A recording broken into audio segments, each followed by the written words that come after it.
Guys, welcome back to YouTube channel. അപ്പോൾ guys, ഇതാണ് നമ്മുടെ ഫ്ലാറ്റ്. ചെരുപ്പ് തൽക്കാലം നമ്മൾ പോയ സമയത്ത് എൻ്റെ നൈക്കിയുടെ ഒരു സ്ലൈഡ്സ് ഉണ്ടായിരുന്നു. അത് ഞാൻ അകത്ത് വെച്ചതാണ്. ആരോ എടുത്ത് പുറത്ത് ഇവിടെ വെച്ച് അടിച്ചൊന്നും ഞാൻ ഒന്നും വെച്ചിട്ടൊന്നുമില്ല. എന്ത് ചെയ്യാ, ഞാൻ അകത്ത് വെച്ച് പൂട്ടിയതാണ്. പിന്നെ ഭാഗ്യത്തിന് എൻ്റെ ബർസാശ കണ്ടിട്ട് അവർക്ക് മനസ്സിലായില്ല, അതുകൊണ്ട് വലിച്ചൊന്നുമില്ല. ഇതാണ് ഗൈസ് നമ്മുടെ ഫ്ലാറ്റ്. നമ്മൾ മൊത്തം അൺപാക്ക് ചെയ്തില്ല, അതുകൊണ്ട് ഫുൾ ബാഗും കാര്യങ്ങളൊക്കെയാണ്. ആദ്യം നമുക്ക് നമ്മുടെ കിച്ചൺ തുടങ്ങാം. ഒരു വളരെ കുഞ്ഞ് സ്പേസ് ആണ്, പക്ഷെ ഭയങ്കര കംഫി ആയിട്ടുള്ള ഒരു സ്ഥലമാണ്. ഇതൊന്നും നോക്കണ്ട ഗൈസ്, ഞങ്ങളുടെ വെജിറ്റബിൾസ് ഒക്കെ തീർന്നു. ഇനിയും വീണ്ടും നമ്മളൊന്ന് ഗ്രോസറി ഷോപ്പിങ്ങിന് പോകണം. ഇവിടെയാണ് നമ്മൾ അല്ലാതെ ചില്ലറ പണിയൊക്കെ ചെയ്യുന്നത്. നമ്മൾ ഇൻഡക്ഷനിലാണ് മോസ്റ്റ്ലി കുക്ക് ചെയ്യുന്നത്. അപ്പം നമുക്ക് ഗ്യാസിൻ്റെ പ്രശ്നം ഇന്നേ വരെ വന്നിട്ടില്ല. അത്രയൊക്കെ ഉള്ളൂ. ഇതൊക്കെ തന്നെ നമ്മുടെ കിച്ചൺ സ്പേസ്. ഇവിടെയാണ് കുക്കിംഗ് നടക്കുന്നത്. പിന്നെ ഇത് നോക്കൂ ഗൈസ്, ഇതാണ് നമ്മുടെ സ്റ്റോക്ക്. ഞങ്ങൾ ഇത്ര അൺഹെൽത്തി ഒന്നും അല്ല ഗൈസ്, പക്ഷെ തനിയെ താമസിക്കുമ്പോൾ ഇച്ചിരി ബുദ്ധിമുട്ടുകളൊക്കെ ഉണ്ടല്ലോ. കുക്കിയുടെ ഫുഡ് ഇരിക്കുന്നതിൻ്റെ അകത്ത് അത് കാണിച്ചു തരാം. ഞങ്ങൾക്കൊരു പൂച്ചക്കുട്ടി ഉണ്ടായിരുന്നു, എത്ര പേർക്ക് അറിയാമെന്ന് അറിഞ്ഞുകൂടാ. അതും ഞാൻ കാണിച്ചു തരാം, വരും. ഈ ഒരു വിൻഡോ ഇത് മൊത്തത്തിൽ അടയില്ല, ഇത്രയും ഒരു ഗ്യാപ്പ് ഉണ്ടാവും, കാരണം ഈ വയറ് കിടക്കുന്നുണ്ട്. അത് വൈഫൈയുടെ വയറായതുകൊണ്ട് നമുക്കൊന്നും ചെയ്യാനും പറ്റില്ല. കുക്കി എന്ത് ചെയ്യുന്ന പറഞ്ഞാൽ നമ്മൾ കുക്കിയാണ് നമ്മളെ ക്യാറ്റ്. Kuki the cat. ദാ ഈ കയ്യിൽ അതിന്റെ പടം കാണിച്ചു തരാം. എഡിറ്റ് ചെയ്യുമ്പോ കയ്യിൽ എന്തായാലും വരും. ഇങ്ങനെ തള്ളി തള്ളി തുറക്കാൻ പഠിച്ചു ഗൈസ്. ഇത്രയും ഗ്യാപ്പിലാണ് പോകുന്നത്. അപ്പൊ അങ്ങനെ ഒരു പ്രാവശ്യം പോയി, 2 പ്രാവശ്യം പോയി, പക്ഷെ തിരിച്ചു വരുമായിരുന്നു ആള്. മഴയൊക്കെ പെയ്യുമ്പോൾ തിരിച്ചു വരും. അപ്പൊ ഞാൻ എല്ലാ ദിവസവും കിടക്കുമ്പോൾ ഇത് അടച്ചിട്ടാണ് കിടക്കുന്നത്. പക്ഷെ ഒരു ദിവസം രാവിലെ എണീറ്റ് അങ്ങനെ വലുതായിട്ട് പോകാറില്ല. ആകെ 3 പ്രാവശ്യം പോയിട്ടുള്ളൂ. പോകുമ്പോഴെല്ലാം തിരിച്ചു വരാൻ അറിഞ്ഞൂടാ. അങ്ങോട്ടാണ് പോണത്. കൂടിപ്പോയാൽ അങ്ങോട്ട് ചാടിപ്പോവും, എന്നിട്ട് അവിടെ നിന്ന് തന്നെ തിരിച്ച് ഇങ്ങോട്ട് ചാടാൻ പൂച്ചയല്ലേ, എളുപ്പമായിരുന്നു. പക്ഷെ എന്തോ ഇപ്രാവശ്യം ആരും എടുത്തോണ്ട് പോയി തോന്നുന്നു. നല്ല വെൽ ഗ്രൂംഡ് ആയിരുന്നു. അപ്പോൾ കണ്ടപ്പോൾ ഇഷ്ടപ്പെട്ട് കൊണ്ടുപോയതായിരിക്കും. അടുത്തത് കിച്ചൺ എന്ന് വരുമ്പോൾ ഉള്ള നമ്മുടെ പൂജ ടേബിളാണ്. നമുക്കുള്ള സ്ഥലം കൊണ്ട് ചെറുതായിട്ട് അഡ്ജസ്റ്റ് ചെയ്ത് വെച്ചാണ്. ഇതെനിക്ക് ഞങ്ങൾ ഫസ്റ്റ് ഫ്ലാറ്റിൽ ഷിഫ്റ്റ് ചെയ്തപ്പോൾ ഹൗസ് വാമിങ്ങിന് എൻ്റെ ഓഫീസിലെ ഫ്രണ്ട്സ് തന്നാണ്. അതുപോലെ ഇതൊക്കെ ഞാൻ വീട്ടിൽ നിന്ന് അടിച്ചുകൊണ്ട് വന്നതാണ്. ഇത് പച്ചയമ്മനാണ്, ചെന്നൈയിലുള്ള ഒരു വലിയൊരു അമ്പലമാണ്. എനിക്കത് പരിചയപ്പെടുത്തി തന്ന ഒരു പുള്ളിക്കാരിയാണ്. പക്ഷെ അവിടെ പോയി പ്രാർത്ഥിച്ച് ഓൾമോസ്റ്റ് ഒരു 15 ഡേയ്സിനുള്ളിൽ എനിക്ക് ജോലി കിട്ടി. ഇതിലൊക്കെ അങ്ങനെ വിശ്വാസം ഉണ്ടോ എന്ന് ചോദിച്ചാൽ ഉണ്ട്, ദൈവമല്ലേ. അപ്പോൾ അത് നമ്മൾ വൈകിട്ട് ഒരു 6:30 ആകുമ്പോഴേക്കും വിളക്കൊക്കെ കത്തിക്കും. അതുപോലെ അത് സാമ്പ്രാണിയും കത്തിച്ച് അങ്ങനെയൊക്കെയാണ് വൈകിട്ട്. പിന്നെ ഇതാണ് നമ്മുടെ ലിവിങ് റൂം. ഒന്ന് കാണിച്ചു കൊടുക്കുന്നു. ഇത് ആക്ച്വലി 4 കുഷൻ ബെഡ്സ് ആണ് ഗൈസ്. നമ്മൾ ഫെർലെങ്കോ എന്ന് പറഞ്ഞൊരു ആപ്പ് ഉണ്ട്, അതിൽ നിന്ന് നമ്മൾ റെന്റിന് എടുത്താണ്. ഈ കുഷൻ ബെഡ്സ് ആണ് നമ്മൾ യൂഷ്വലി വൈകിട്ട് കമത്തിയിട്ടിട്ട് ഇവിടെയാണ് നമ്മൾ കിടന്നുറങ്ങുക. അതുപോലെ ഇതൊരു കംഫർട്ടറാണ്. നമ്മൾ ഡിമാർട്ട് എന്ന് പറഞ്ഞ ഇവിടെ ഒരു കടയുണ്ട്, അവിടുന്ന് 800 റുപ്പീസിന് വാങ്ങിച്ചാണ്. പക്ഷെ ഭയങ്കര കംഫർട്ടബിൾ ആണ്. ആക്ച്വലി ഈ സാധനം നമുക്ക് 4 ഉണ്ടെങ്കിൽ അത് പല പല രീതിയിലാക്കിയിട്ട് കിടിലായിട്ട് സെറ്റ് ചെയ്യാം. 2 സാധനം നമ്മൾ ചുമ്മാ സാധനം വെക്കാൻ എടുത്തതേ ഉള്ളൂ. നമ്മൾ സ്റ്റോറേജിന് വേണ്ടി അത് യൂസ് ചെയ്യണം. അതുപോലെ ഈ ചെയർ ഇവിടുത്തെ ഓണർ നമുക്ക് തന്നാണ്. അതെ, സ്നേഹമുള്ള ആന്റി. അതെ, ഇങ്ങോട്ട് മൂവ് ചെയ്തപ്പോൾ തന്നാണ്. പിന്നെ ഇവിടെ നമ്മൾ ഒരുപാട് ബാഗ്സ് ഒക്കെ കാണും, അതൊന്നും നമ്മൾ തിരിച്ച് വന്നിട്ടൊന്നും അൺപാക്ക് ചെയ്തില്ല. ആവശ്യമുള്ള ഡ്രസ്സ് അതിൽ നിന്ന് എടുക്കും, തിരിച്ചു വെക്കും. അതെ. ഇത് ഞങ്ങൾ ഇലക്ട്രോണിക് കോർണറാണ്. എത്ര ഫോൺ ഉണ്ടെന്ന് നോക്കുക. ഫോണും ചാർജറും ഹോം പോഡും ഫാനും എല്ലാം കൂടെ ഇതാണ് ഒരു കോർണർ. പിന്നെ അടുത്തതാണ് ഇതൊന്നെങ്കിൽ കിച്ചു അല്ലെങ്കിൽ ഞാൻ ഇവിടെ ഇരുന്ന് വർക്ക് ചെയ്യും, അല്ലെങ്കിൽ എഡിറ്റ് ചെയ്യും, അല്ലെങ്കിൽ ഇപ്പം എൻ്റെ ഫേവററ്റ് ഹോബി അവിടെ ഇരുന്ന് ഐപാഡിൽ ഗെയിം കളിക്കുന്നതാണ്. ഞങ്ങളുടെ ഐപാഡ് ഉണ്ടോ ഗൈസ്? ഇവിടെ നമ്മൾ പുതിയതായിട്ട് ഐപാഡ് വാങ്ങി. അപ്പം എൻ്റെ ഫേവററ്റ് ഹോബി ഇപ്പോൾ അവിടെ ഇരുന്ന് ഗെയിം കളിക്കുന്നതാണ്. ഇതൊക്കെയാണ് നമ്മുടെ ലിവിങ് റൂം. ഹായ്. അപ്പോൾ ഇതാണ് നമ്മുടെ ബെഡ്റൂം. ഇതും ചെറിയൊരു സ്പേസ് ആണ്, പക്ഷെ നമ്മൾ വന്ന് കണ്ടപ്പം ഭയങ്കര വലുതായിരുന്നു. ഇത്ര സാധനങ്ങൾ വെച്ചത് കൊണ്ട് അതിൻ്റെ സ്പേസ് പോയാണ്. അതുപോലെ ഈ കട്ടിലും ഈ കബോർഡും നമ്മുടെ ഓണർ തന്നാണ്. ഭയങ്കര സ്നേഹമുള്ള ഒരു ആൻറ്റിയാണ്, എനിക്ക് ഭയങ്കര ഇഷ്ടമാണ് അവരെ. പിന്നെ ഇത് നമ്മുടെ ഒരു ക്യൂട്ട് ഫെയറി ലൈറ്റ്സ് ഒക്കെ കൊണ്ട് ഞാൻ എന്തോ സെപ്റ്റോയിന്ന് ഓർഡർ ചെയ്തപ്പോൾ 100 രൂപയ്ക്ക് ഫ്രീ ആയിട്ട് കിട്ടിയതാണ്. 100 രൂപയ്ക്ക് ഫ്രീ ആയിട്ട് കിട്ടിയാണ്. എന്തോ സാധനം വാങ്ങിച്ചപ്പോൾ 100 രൂപയുടെ സാധനം ഫ്രീ ആയിട്ട് സെറ്റായി തന്നതാണ്. ഇപ്പൊ രാത്രി ഞങ്ങൾ ഈ ലൈറ്റൊക്കെ ഇട്ടാണ് ഇവിടെ. ഈ ജനല് തുറന്നു കഴിഞ്ഞാൽ ഭയങ്കര തണുത്ത കാറ്റാ. നിങ്ങൾക്ക് തണുപ്പൊന്നും അറിയില്ല, എന്നാലും ചുമ്മാ ഞാൻ തുറന്നു കാണിച്ചതേ ഉള്ളൂ. ഇവിടെയും അത്യാവശ്യം മെസ്സിയാണ്. ഞാൻ പറ്റുന്ന പോലെയൊക്കെ വൃത്തിയാക്കി. നമ്മളിപ്പോൾ വീണ്ടും ഉടനെ തിരിച്ചു പോകുന്നതുകൊണ്ട് വലുതായിട്ട് അൺപാക്ക് ചെയ്തിട്ടില്ല. അതാണ് ഇങ്ങനെ ഇരിക്കുന്നത്. ഇത് പിന്നെ എല്ലാ വീട്ടിലും ഉണ്ടാകുന്ന ഒരു കസേരയാണ്, തുണിയുടെ കസേര. ഞാൻ ഇതും ഇപ്പോൾ തൽക്കാലം വീഡിയോ എടുക്കുന്നതുകൊണ്ട് അടുക്കി വെച്ചതാണ്. പിന്നെ അലമാരി ഒന്നും ഞാൻ തുറന്നു പോലും കാണിക്കുന്നില്ല, അത്രയ്ക്ക് വൃത്തികേടാണ്. അലമാരി അത്രയ്ക്ക് വൃത്തികേടൊന്നുമില്ല. എന്നാ പിന്നെ ഇതും കൂടെ കാണിച്ചേക്കാം. ഇത് എൻ്റെ സെക്ഷനാണ് ഗൈസ്. എൻ്റെ മേക്കപ്പ്, എൻ്റെ നെയിൽ പോളിഷ്, എൻ്റെ പെർഫ്യൂംസ്, പിന്നെ എൻ്റെ ആക്സസറീസ് എല്ലാം ഉള്ളത് ഇതിലാണ്. അതുപോലെ ഇതാണ് കിച്ചുവിൻ്റെ കോർണർ. ഇത് നോക്കിയാൽ നിങ്ങൾക്ക് മനസ്സിലാവും, ഇതിൽ പെർഫ്യൂംസ് മാത്രമേ ഉള്ളൂ മേജർലി. ഇതെൻ്റെ മേക്കപ്പ് ബാഗാണ്. ഇതെൻ്റെ പഴയ മേക്കപ്പ് ബാഗാണ്. പുതിയത് കിട്ടിയപ്പോൾ ഞാൻ ഇതിനെ വലിച്ചെറിഞ്ഞ് കളഞ്ഞു ഗൈസ്. അതൊക്കെ ഉള്ളൂ നമ്മുടെ ബെഡ്റൂം. പിന്നെ ഇതാണ് നമ്മുടെ ബാത്റൂം. അത് കാണിക്കേണ്ടതായിട്ട് വലുതായിട്ടൊന്നുമില്ല, ചെറിയൊരു ബാത്റൂമാണ്. കൊള്ളാം, പക്ഷെ ഹീറ്ററൊക്കെ ഉണ്ട്, അതുകൊണ്ട് യെസ്.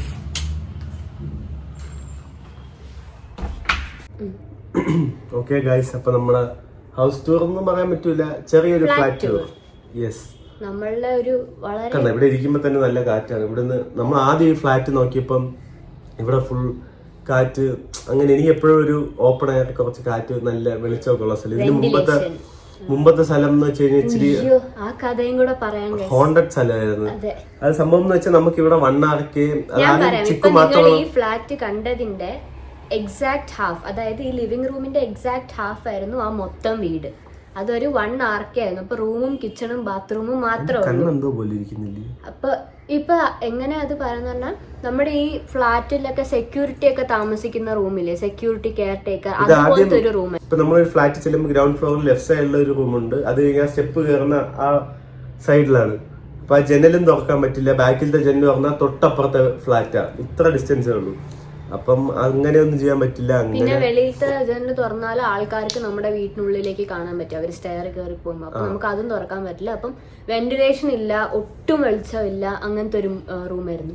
ഈ റൂമിലാണ് ഇടയ്ക്കിടയ്ക്ക് കറണ്ടും പോവും, പിന്നെ ലൈറ്റ് അടിച്ചു പോവും, അല്ലെങ്കിൽ ഫാനിന്റെ മറ്റേ എന്താണ് വോൾട്ടേജോ റെഗുലേറ്റർ, അത് കുറയുമ്പോ അങ്ങനെ ഭയങ്കര പ്രശ്നം ഉണ്ടായിരുന്നു. ഒരു നമ്മള് ഷിഫ്റ്റ് ചെയ്യുന്നതിന്റെ അന്ന് രാത്രി എന്റെ ഒരു ഫ്രണ്ടാണ് മുകളിൽ താമസിക്കുന്നത്. ഇപ്പൊ ഷീ വാസ് ലൈക്ക് നേരെ മാളിൽ പോയിട്ട് എന്നെ കണ്ടപ്പോൾ ഹായ് ബാ ഫ്ലാറ്റ് കാണിച്ചു തരാം എന്ന് പറയും. മാളി കൊണ്ട് അവരുടെ 1 BHK. അപ്പൊ നമ്മൾ ആദ്യം അവിടെ തന്നെ 1 BHK നോക്കാം എന്നുള്ള പ്ലാനിലായിരുന്നു. അങ്ങനെ അവിടെ പോയി ഫ്ലാറ്റ് കണ്ടപ്പോഴത്തേക്ക് നിങ്ങൾ താഴെയാണോ താമസിക്കുന്നതെന്ന് എൻ്റെ അടുത്ത് ചോദിച്ചു. ഞാൻ പറഞ്ഞു ഞാൻ ഇടയ്ക്ക് താഴെ ഒരു ഒറ്റയ്ക്ക് ഒരു പെൺകുട്ടി താമസിക്കുന്ന കണ്ടിട്ടുണ്ടോ എന്ന് പറഞ്ഞു. ഞാൻ പറഞ്ഞാൽ ഉണ്ട്, ഇങ്ങനെ താഴെ താമസിച്ചിട്ടുണ്ടെന്ന്. നിങ്ങൾക്ക് ആ കഥ എന്ന് പറഞ്ഞു, നിങ്ങൾ എന്തിനാ അവിടെ താമസിക്കുന്നതെന്നൊക്കെ ചോദിച്ചു. അപ്പൊ ലൈക്ക് എന്താ കഥ, എന്ത് പറ്റി, അവിടെ ഒരാൾ തൂങ്ങി മരിച്ചതാണെന്ന്. തൂങ്ങി മരിച്ചത് ചുമ്മാ ആയിരിക്കും. എന്നിട്ട് ഇതൊക്കെ കഴിഞ്ഞിട്ട് നമ്മൾ ആക്ച്വലി ഇത് കേട്ടപ്പോ വളരെ ഫണ്ണായിട്ടാണ് എടുത്തത്. ആണോ, ശരി, ഓക്കെ എന്ന് പറഞ്ഞാൽ അതിന്റെ അത് ഈ സ്ഥലം ആദ്യം പറഞ്ഞപ്പോ പിന്നെ ഡെപ്പോസിറ്റും കുറവാ. എന്നിട്ട് ഇത്രയും ഇവിടെ ഏതൊരു 8,000 ആയിരുന്നു റെന്റ്. ഇത് ഇവിടെ ഏതൊരു ഏരിയയിൽ എവിടെ ഒരു 1 RK എടുത്താല് 12 അല്ലെങ്കിൽ 10, ഏറ്റവും കുറഞ്ഞ 10-ന് താഴെ ഈ കോറമംഗലം ഈ SG പാളയ സ്ഥലത്ത് 1 RK ഇല്ല കിട്ടാൻ. അപ്പം ഞാൻ എന്റെ അടുത്ത് അപ്പൊ ഞാൻ കുറച്ച് ഞാൻ വിളിച്ച് കുഴപ്പമൊന്നുമില്ല, ഇത് ചെറിയ സ്ഥലം, അതിന്റെ 8 കാണത്തുള്ളൂ, എന്തായാലും ലാഭമില്ല നമുക്കെന്ന് വിചാരിച്ചു. അങ്ങനെയാണ് ആദ്യം അത് എടുക്കുന്നത്. പിന്നെ ഒരു ഫ്ലാറ്റ് ആകുമ്പോൾ ഡെപ്പോസിറ്റ് അറ്റ്ലീസ്റ്റ് കുറച്ച് കൂടുതലെങ്കിലും വെക്കും. ഇത് 20,000 ഉണ്ടായിരുന്നുള്ളൂ ഡെപ്പോസിറ്റ്. അപ്പം ഞാൻ അന്നത്തെ ഒരു നമ്മുടെ കണ്ടീഷൻ നോക്കിയപ്പോൾ എനിക്ക് PG താമസിക്കാൻ ഒട്ടും പറ്റില്ല, എനിക്ക് വേറൊരാളായിട്ട് അഡ്ജസ്റ്റ് ചെയ്യാനും പറ്റില്ല, എനിക്ക് എൻ്റെ രീതികളൊക്കെയാണ്. അപ്പോൾ ആദ്യം ജോലി കിട്ടിയ സമയത്ത് പെട്ടെന്ന് അന്വേഷിച്ച് കിട്ടിയ ഒരു PG താമസിച്ചത്. എനിക്ക് അവിടുത്തെ ഫുഡും ഓക്കെ അല്ലായിരുന്നു, ഫുൾ നോർത്ത് ഇന്ത്യൻ ഫുഡായിരുന്നു. അതുപോലെ എനിക്ക് ഒരാളായിട്ട് താമസിക്കാൻ പറ്റത്തില്ല, അങ്ങനെ അറിയാത്ത ഒരാളായിട്ട്. അപ്പോൾ എത്രയും പെട്ടെന്ന് മാറണം എന്ന് പറഞ്ഞിട്ട് പെട്ടെന്ന് കണ്ടുപിടിച്ച ഒരു ഫ്ലാറ്റാണ് ഇത്. ഇതിനിടയിൽ എനിക്ക് ഭയങ്കര സെക്യൂരിറ്റിയാണ്. ഇവിടെ ഫിംഗർ പ്രിന്റ് വെച്ചേ തുറക്കാൻ പറ്റുള്ളൂ. ആക്ച്വലി ഇതൊരു സ്ട്രീറ്റിന്റെ ഉള്ളിലാണ്. അപ്പോൾ അവിടെ ചെറിയ ലൈറ്റ്സും ഇതൊക്കെ ഉള്ളൂ. അപ്പുറത്തൊക്കെ പൊട്ടിപ്പൊളിഞ്ഞ് കിടക്കുന്ന ബിൽഡിംഗ്സ്. ഗേറ്റ് തുറന്ന് നേരെ ഇറങ്ങുമ്പോൾ തന്നെ അപ്പുറത്തെ സൈഡിൽ ഫുൾ പൊട്ടിപ്പൊളിഞ്ഞ ഒരു ബിൽഡിംഗ്, ഒരു എന്തോ ഒരു റൂയിൻസ് പോലെ. നമ്മൾ അസാസിൻ ക്രീഡിലൊക്കെ പക്ഷെ പുള്ളി പറഞ്ഞത് എന്താണ്, ഇവിടെ ഫിംഗർ പ്രിന്റ് ഒക്കെ വെച്ചിട്ടുണ്ട്, ഫിംഗർ പ്രിന്റ് ആക്സസ് ഉള്ള ആൾക്കേ കയറാൻ പറ്റുള്ളൂ. അപ്പൊ ഒരു കാര്യവശാലും പേടിക്കണ്ട, ഞങ്ങൾ ഗേൾസിന്റെ സേഫ്റ്റിയാണ് നോക്കണം എന്നൊക്കെ പറഞ്ഞു. അപ്പൊ പിന്നെ ഞാനും വിചാരിച്ചു ഓക്കെ. എന്റെ അടുത്ത് പറഞ്ഞു കൊള്ളാം, പുള്ളി ഇവിടെ ഇച്ചിരി പോകുന്ന വഴി ഇച്ചിരി സ്കെച്ചായിട്ട് തോന്നുന്നു, പക്ഷെ കുഴപ്പമില്ല, അത്യാവശ്യം നല്ല റൂമാണ്. അത് മാത്രമല്ല ഞാൻ വന്ന് നോക്കിയപ്പോ നല്ല ഭക്തിസാന്ദ്രമായ സ്ഥലം. കാരണം നമ്മുടെ ഫ്ലാറ്റിന്റെ ഡോറിന്റെ ലെഫ്റ്റ് സൈഡിൽ ഒരു ഗണപതിയുടെ പടം, റൈറ്റ് സൈഡിൽ ഒരു ദേവിയുടെ പടം, എന്നിട്ട് നമ്മുടെ ഫ്ലാറ്റിന്റെ ഡോറിൽ മാത്രം ഒരു ഓം വരച്ചിട്ടുണ്ട്. എന്നിട്ട് മേളിൽ 3 ചന്ദനക്കൂറയൊക്കെ ഇട്ടിട്ടുണ്ട്, ഹെലികോപ്റ്റർ പറഞ്ഞു.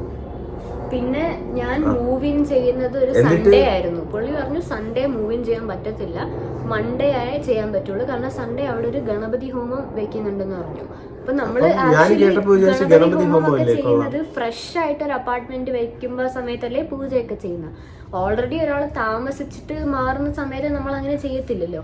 പക്ഷെ ഇവര് ഫുൾ പെയിന്റ് ഒക്കെ ചെയ്തും എല്ലാം ചെയ്തത് കണ്ടാൽ നമുക്ക് തോന്നും ഇതൊരു ഫ്രഷ് അപ്പാർട്ട്മെന്റ് ആണ്, ഇവിടെ ആരും താമസിച്ചിട്ടില്ല എന്ന് തോന്നുന്നു. ചിന്തിച്ചില്ല. അപ്പൊ നമ്മളും വിചാരിച്ചു ഇതുപോലെ കിടിലം ഗണപതി ഹോമം ഒക്കെ ചെയ്താലും നല്ല സ്ഥലമായിരിക്കും. ചിക്കു രാവിലെ ഓഫീസിൽ പോയി കഴിഞ്ഞാലും ഞാൻ ഒറ്റ കിടന്ന് നോക്കുമ്പോ എന്തോ ഒരു ബാഡ് ഓമനായിരുന്നു അവിടെ. എന്ന് വെച്ചാൽ ഒരു വെളിച്ചമില്ല റൂമില്, ഫുൾ പ്രേതം ഭൂതം അങ്ങനെയൊന്നുമില്ല, പക്ഷെ ഒരു ഭയങ്കര ഒരു നെഗറ്റീവ് എനർജി ആയിരുന്നു ആ റൂമിൽ. സംഭവം എന്ന് വെച്ചാൽ ഇവിടെ ഇപ്പൊ നിങ്ങൾ ഇരിക്കുമ്പോൾ ഇത്രയും വിളിച്ചുകൊണ്ട് ആ റൂമിൽ ഈ ഉച്ച സമയത്ത് പോയി കയറിയാലും ഫുൾ ഇരുട്ടായിരിക്കും. കാരണം താഴത്തെ ഏറ്റവും ഗ്രൗണ്ട് ഫ്ലോർ.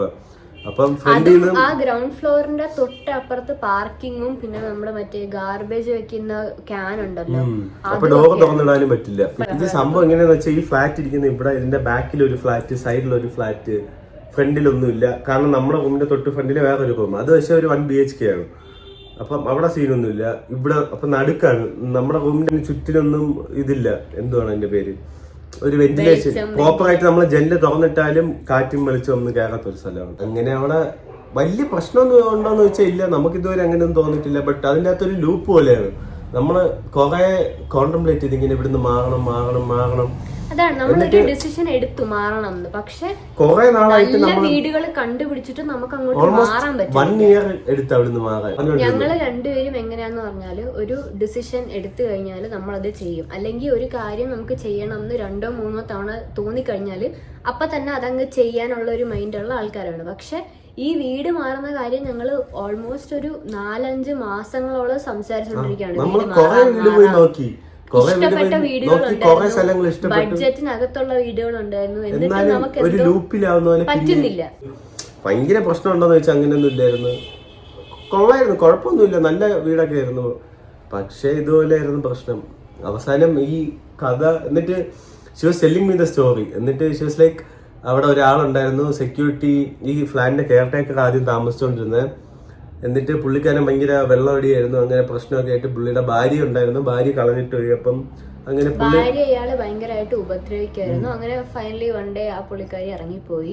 അപ്പൊ ഇനിയാർക്ക് മറ്റേ എന്നിട്ട് ഇത് കഴിഞ്ഞ് 2 ദിവസം കുറച്ചാൾ കഴിഞ്ഞിട്ട് പുള്ളി ഒരു ദിവസം രാത്രിയില് വെള്ളം ഒഴിച്ച് ഭയങ്കര ബഹളം വെച്ച് മുകളിലൊക്കെ പോയി എല്ലാ ഫ്ലാറ്റിന്റെ ഡോറിലും തട്ടി. അപ്പൊ പേടിച്ചിട്ടാരും തുറന്നില്ല. ഒബ്വിയസ്ലി രാത്രി ആരെങ്കിലും വന്ന് ഫ്ലാറ്റിന്റെ ഡോർ ഇത്രയും ബഹളം വെച്ച് തട്ടുമ്പോൾ തുറക്കില്ലല്ലോ. അങ്ങനെ ആരും തുറന്നില്ല. അപ്പം ആ പുള്ളിക്കാരി കുറെ നാളായിട്ട് ആ ഫ്ലാറ്റ് 1 വർഷത്തിൽ 2 വർഷമായിട്ട് അവിടെ താമസിച്ചുകൊണ്ടിരിക്കുക. അപ്പം she knows the whole story. പയസ്ലി ചുമ്മാ പറ്റിക്കാൻ പറയുന്നതല്ലേ, ഇത് കുഴപ്പമില്ല, ഞാൻ കേട്ടോണ്ടത്, ഞാൻ ചിരിച്ചിട്ടാ ഓക്കെ എന്ന് പറഞ്ഞു. ഇതെല്ലാം കഴിഞ്ഞ് അയാൾ ഇറങ്ങിപ്പോയി, ആരും തുറന്നില്ല. ഇത് കഴിഞ്ഞ് രാവിലെ ആരോ സ്റ്റെപ്പ് ഇറങ്ങി താഴോട്ട് വന്നപ്പം ഞാൻ പറഞ്ഞില്ലേ സ്റ്റെപ്പ് കയറി പോകുന്നതിൻ്റെ അവിടെയാണ് ആ റൂമിന്റെ ഫസ്റ്റ് ജനൽ, ഇതുപോലത്തെ സ്ലൈഡിങ് ജനല. ആ ജനലിൽ കൂടെ നോക്കിയപ്പോ അയാൾ അവിടെ തൂങ്ങി മരിച്ചു കിടക്കുന്നു എന്നാണ് പറഞ്ഞത്. നമ്മൾ എന്നിട്ടും വിശ്വസിച്ചില്ല.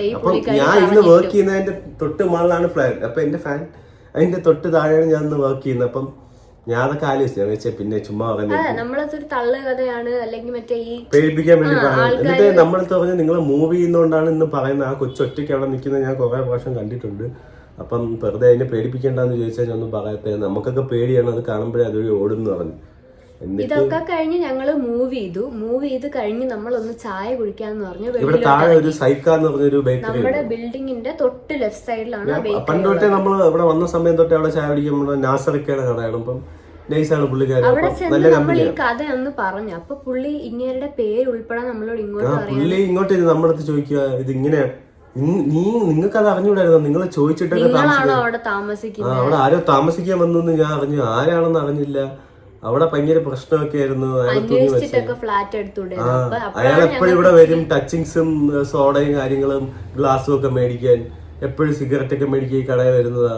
അപ്പൊ നമ്മൾ എപ്പോഴും കണ്ടിട്ടുണ്ട് പുള്ളിക്കാരനെ.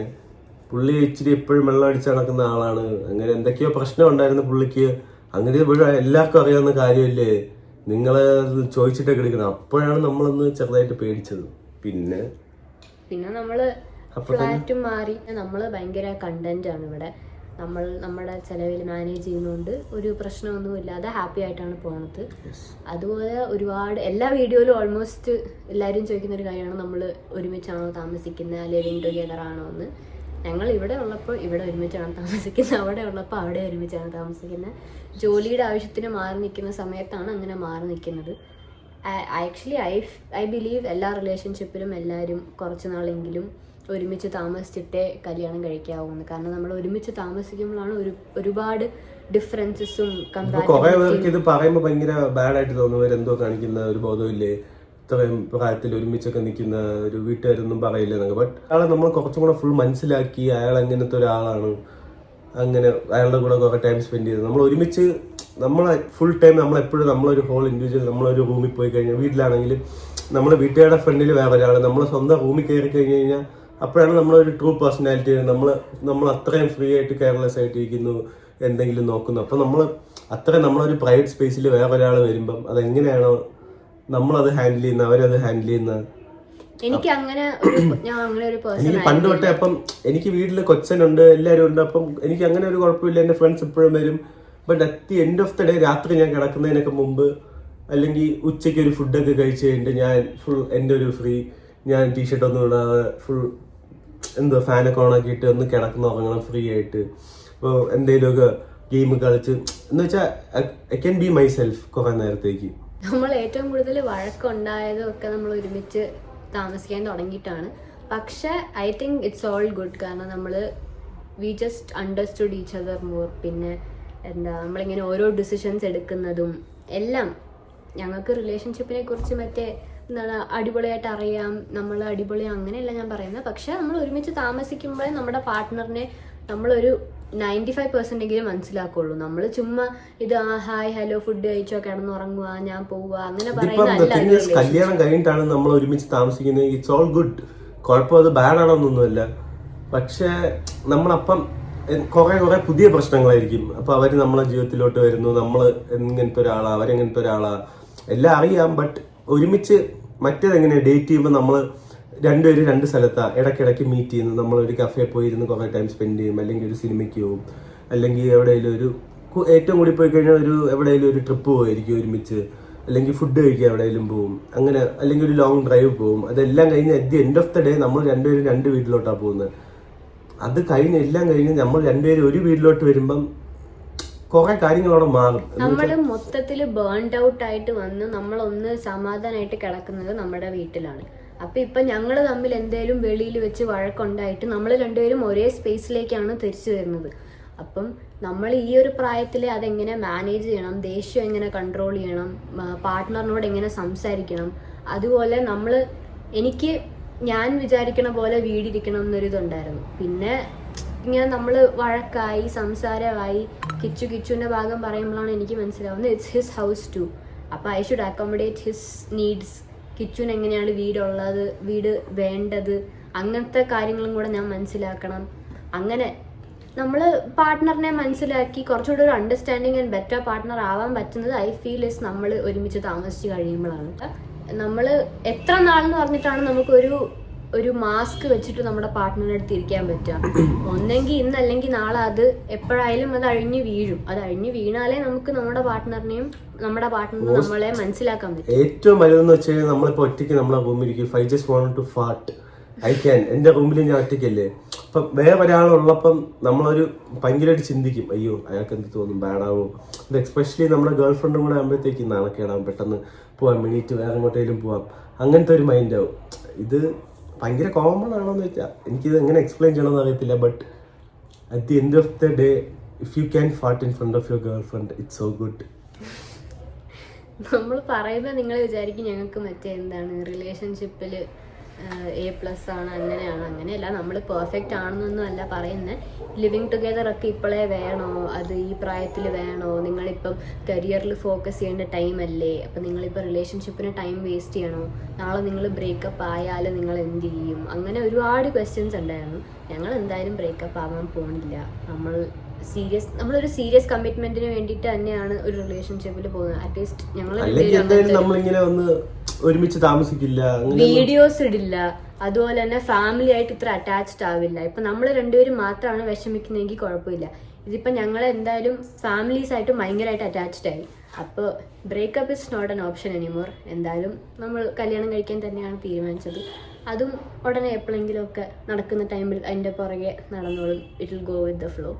പിന്നെ കരിയർ എന്ന് പറയുന്നത് ഇപ്പം നിങ്ങൾ കണ്ടില്ലേ, നമുക്കൊരു കാർ എടുക്കാൻ പറ്റി. അത് നമ്മൾ ഒരുമിച്ച് ഫോക്കസ് ചെയ്ത് ഒരു ഗോൾ വെച്ച് അത് അച്ചീവ് ചെയ്തത് കൊണ്ടാണ് നമുക്ക് അങ്ങനെ പറ്റിയത്. ഇനി അടുത്തൊരു ലക്ഷ്യം എന്ന് പറഞ്ഞാൽ ഒരു വീട്, അതുപോലെ ഒരു ബൈക്ക്, അതൊക്കെ ചെറിയ സ്റ്റാർട്ടിങ് മാത്രമാണ് നമ്മുടെ ഡ്രീംസിൻ്റെ. നമ്മളപ്പോൾ ഒരുമിച്ച് നിന്ന് നമ്മൾ ഒരുമിച്ച് വർക്ക് ചെയ്താൽ ഞങ്ങൾക്ക് കിട്ടാൻ പറ്റാത്തതായിട്ട് ഒന്നുമില്ല എന്ന് ഞങ്ങൾക്ക് എന്തായാലും അറിയാം. അപ്പോൾ കരിയറിനെ നമ്മൾ റിലേഷൻഷിപ്പിനെക്കാളും ഫോക്കസ് ചെയ്യേണ്ട ആവശ്യമുണ്ടോ എന്ന് എനിക്കറിയില്ല. ബിക്കോസ് എൻ്റെ അമ്മ അങ്ങനെ ചെയ്യണം ഞാൻ കണ്ടിട്ടുണ്ട്. ഒരു വെക്കേഷന് പോകുമ്പോൾ തന്നെ ഞങ്ങൾ I think we were going to Kanyakumari. പോകുന്ന വഴിക്ക് അമ്മയെ തിരിച്ചു വിളിച്ചു, അമ്മയെ ബാങ്കിൽ അത്യാവശ്യമുണ്ട് തിരിച്ചു വരണം എന്ന് പറഞ്ഞിട്ട് അമ്മയുടെ വെക്കേഷൻ ക്യാൻസൽ ചെയ്ത് അമ്മ തിരിച്ചു പോയി. ഈ ബാങ്കിലെ ടെൻഷനും അതും ഇതും ഒക്കെ കൊണ്ടാണ് അവസാനം പുള്ളിക്കാരിക്ക് ഹാർട്ട് അറ്റാക്ക് വന്നത്. അമ്മയുടെ ലൈഫിൽ അങ്ങനെ ആയിരുന്നു. She prioritised her office way too much. അപ്പം എനിക്ക് എന്തായാലും അങ്ങനെ ചെയ്യാനൊരു താല്പര്യമില്ല. എനിക്ക് എൻ്റെ ഫാമിലി, എൻ്റെ റിലേഷൻഷിപ്സ് തന്നെയാണ് ഒരു ജോലിയേക്കാളും വലുത്. ജോലി ഒരെണ്ണം പോയാൽ വേറെ വരും ഗൈസ്. നമ്മുടെ ലൈഫും നമ്മുടെ പാർട്ട്ണറിൻ്റെ കൂടെയുള്ള ടൈമും ഫാമിലിയുടെ കൂടെയുള്ള ടൈമൊന്നും തിരിച്ചു കിട്ടാൻ പോകുന്നില്ല. അപ്പോൾ I don't think it's justifiable to say that ഈ പ്രായത്തിൽ കരിയർ വേണം വലുതാവാൻ, നിങ്ങളുടെ റിലേഷൻഷിപ്പ് അല്ല എന്ന്. ഞങ്ങൾ രണ്ടുപേരും എന്തായാലും അങ്ങോട്ടും ഇങ്ങോട്ടും സപ്പോർട്ട് ചെയ്താണ് ജീവിക്കുന്നത്. അപ്പം അതും കുഴപ്പമില്ല. പിന്നെ ഈ പ്രായത്തിൽ ലിവിങ് ടുഗെദർ പറഞ്ഞല്ലോ, നമ്മളെന്തായാലും നാളെ കല്യാണം കഴിക്കാൻ പോവുകയാണ്. അപ്പോൾ നമ്മൾ അങ്ങോട്ടും ഇങ്ങോട്ടും മനസ്സിലാക്കാനും എനിക്ക് ഏറ്റവും കൂടുതൽ കംഫർട്ടബിൾ താമസിക്കാൻ കിച്ചുവിലൂടെയാണ്. കിച്ചുവിനും അങ്ങനെയാണ്. പിന്നെ നമ്മൾക്ക് അതാണ് ഹാപ്പിനെസ് എങ്കിൽ നമ്മൾ ആരെയും ബുദ്ധിമുട്ടിക്കാതെ നമ്മുടെ ചെലവിലാണ് താമസിക്കുന്നത്. ഇത് അരഗൻ്റ് ആയിട്ടൊന്നുമല്ല പറയുന്നത്, പക്ഷെ നമ്മൾ ആരെയും ബുദ്ധിമുട്ടിക്കാതെ നമ്മുടെ ചെലവിൽ തന്നെ താമസിക്കുന്നുണ്ട്. വേറൊരാളെ ഹേർട്ട് ചെയ്യുന്ന രീതിയിൽ നമ്മളൊന്നും ചെയ്യുന്നില്ല. അപ്പം ഐ തിങ്ക് എല്ലാവരുടെയും ക്വസ്റ്റ്യൻസിന് അതാണ് ആൻസർ. ഇതായിരുന്നു ഞങ്ങളുടെ ഫ്ലാറ്റ്. ഈ ഫ്ലാറ്റ് കുറച്ചും കൂടെ രസം വൈകുന്നേരം കാണാനാണ്. ഈ ഒരു ഫെയറി ലൈറ്റ്, ഒരു ടിപ്പിക്കൽ ബാംഗ്ലൂർ ചെറിയൊരു അപ്പാർട്ട്മെന്റ്, എപ്പോഴും വൈകുന്നേരം ആകുമ്പോഴത്തേക്ക് വൈകുന്നേരം കാണിച്ചു തരാം ഈ ഫെയറി ലൈറ്റ്.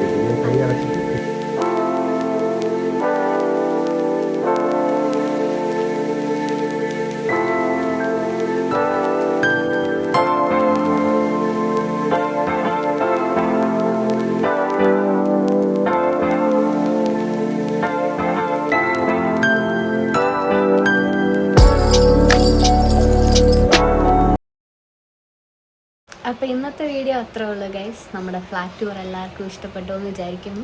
ഞങ്ങൾ കുറേ സംസാരിച്ചല്ലേ ഈ വീഡിയോയിൽ, പക്ഷെ ആദ്യമായിട്ടായതുകൊണ്ട് എല്ലാവരും കേൾക്കുമെന്ന് വിശ്വസിക്കുന്നു. അപ്പോൾ ഇനി അടുത്ത വീഡിയോയിൽ കാണാം.